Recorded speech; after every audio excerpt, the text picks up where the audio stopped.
के अंदर वो उत्तर प्रदेश की जनता जानती है।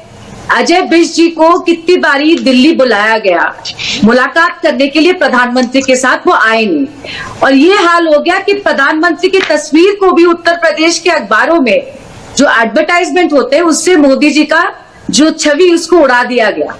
ये बात हम सब जानते हैं। Deputy chief minister Uttar Pradesh के और अजय बिष्ट जी माननीय मुख्यमंत्री, उनके बीच में क्या चल रहा है ये भी उत्तर प्रदेश की जनता जानती है। आप जरूर चुनाव की तैयारी करना चाहिए, पर फैक्ट इज कि घर के अंदर जो लड़ाई चल रही है वो अब जनता के सामने है। अजय बिष्ट। मैं ये सवाल कई बार कांग्रेस प्रवक्ताओं से पूछना चाहता था, मैं उसका जवाब आज पूछ ही लूं आपसे। बार बार कांग्रेस के प्रवक्ता उत्तर प्रदेश के मुख्यमंत्री को जिस नाम से वो जाने जाते हैं आज, योगी आदित्यनाथ, उससे क्यों नहीं बुलाते हैं? क्यों उनका पुराना नाम, उनके इस पंथ में आने से पहले का नाम अजय सिंह बिष्ट, वो आप लोग उससे उनको बुलाते हैं? सुष्मिता जी, सीधी सी बात है, जिनका नाम जो है उसी नाम से बुलाते हैं।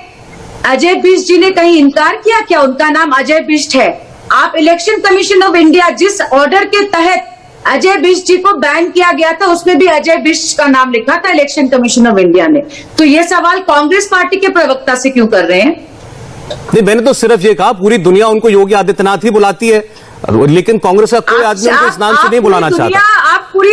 आप पूरी दुनिया क्या बुलाती है मुझे नहीं पता, जो उनका नाम है हम उनको उनके नाम से बुला रहे हैं। नाम पर उनको शर्म क्यों आनी चाहिए? नाम तो नाम होता है, माता पिता आपको आपका नाम देते हैं। देखिए सौरभ जी, हमारे विधायक नाराज हैं और योगी आदित्यनाथ जी को मोदी जी फोन करके बुलाते हैं और योगी आदित्यनाथ जी दिल्ली नहीं आते हैं। ये सब एंटोनियो माइनो जी को कैसे पता है? कैसे पता है, मैं जानना चाहूंगा। क्या प्रधानमंत्री जी ने एंटोनियो माइनो जी को ये बताया या फिर योगी जी ने एंटोनियो माइनो जी को ये बताया? किसी ने नहीं बताया। ये बैठ के अपने घर में अटकलें लगाते रहे, हमें कोई आपत्ति नहीं। आपको भी सोनिया गांधी कहना अच्छा नहीं लगता?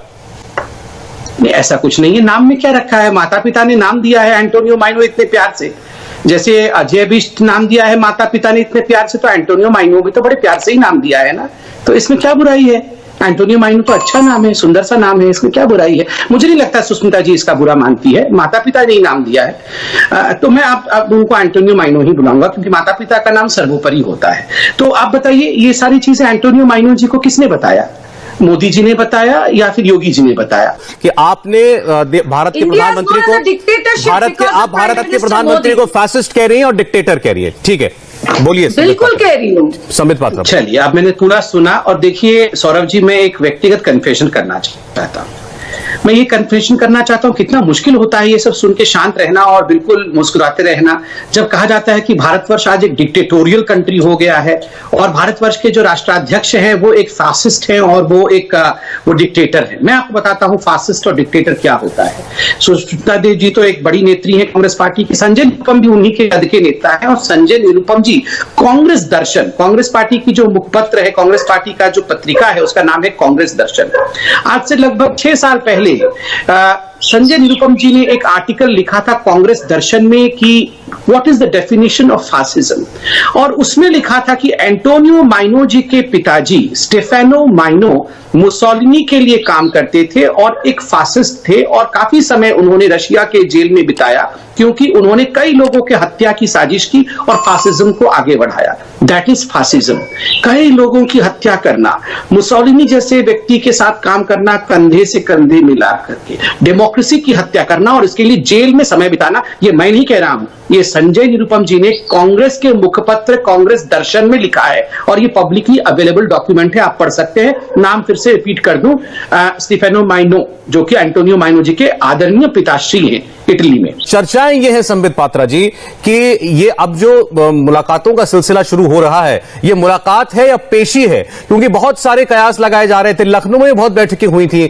कहा जा रहा था सब कुछ ठीक नहीं है दिल्ली और लखनऊ के बीच में। देखिए सौरभ जी, आपने पेशी शब्द का इस्तेमाल किया। पेशी केवल दरबार में होता है, पेशी कभी भी जहां तक परिवार का हिस्सा है, परिवार में पेशी कभी नहीं होता है। भारतीय जनता पार्टी में हम मानते हैं कि परिवार ही पार्टी है, और ठीक उसके विपरीत कांग्रेस में परिवार ही पार्टी है। इन दोनों में फर्क होता है। हमारे यहाँ पार्टी ही परिवार है। तो इसलिए हमारे यहाँ पेशी नहीं होती है। और स्वाभाविक है, चुनाव का एक माहौल है। चुनाव 6 महीने बाद चुनाव देखने को मिलेगा 5 राज्यों में। उत्तर प्रदेश में चुनाव होगा, तो स्वाभाविक है उत्तर प्रदेश के माननीय मुख्यमंत्री अगर दिल्ली में हैं, दिल्ली में अपने पार्टी के अध्यक्ष से मिल रहे हैं, प्रधानमंत्री जी से मिलने की बात आपने कही है, उनसे मिल रहे हैं, तो इसमें क्या बुराई है। तैयारी करना कोई डिमेरिट नहीं है, तैयारी नहीं करना डिमेरिट है।